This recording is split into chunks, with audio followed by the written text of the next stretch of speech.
Congratulations on receiving your new BARRELHOUSE Cooker 18C. Let's get it unpacked, set up, and then let's cook some delicious barbecue. Your new cooker is packed with plenty of protective cardboard that must first be removed. Hopefully you'll be able to recycle as much as possible. Once you have a couple corners out, lift off the lid and reach inside to remove the cardboard and all the contents inside the barrel.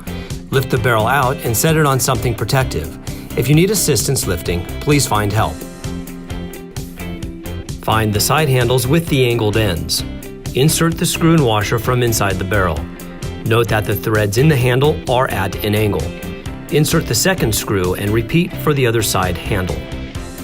Moving to the lid, put the gasket on the thermometer.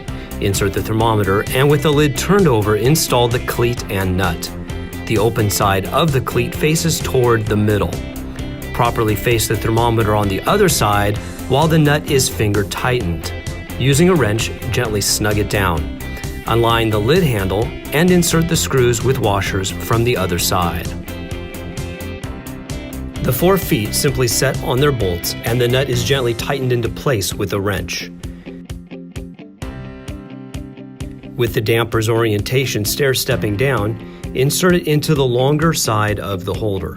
The screw acts as a stop so that the damper will slide back and forth but not fall out.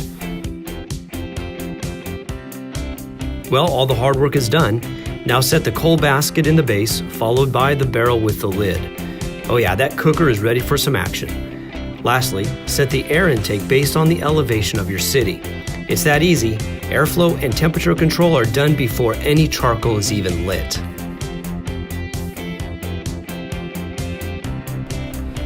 The BHC-18C can be used in any number of ways.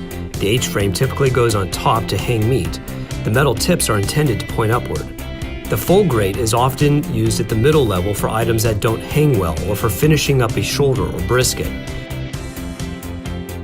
The coal basket can be moved up to the middle level using the H-frame. This converts the barrel into a grill for things like hamburgers or hot dogs.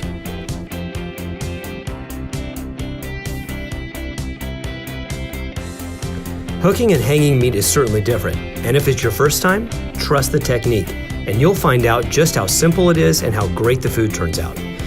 Food will not fall off the hooks when properly secured, and it's amazing how much food it can hold using this method. Now simply let the cooker do its work and return for some perfect barbecue.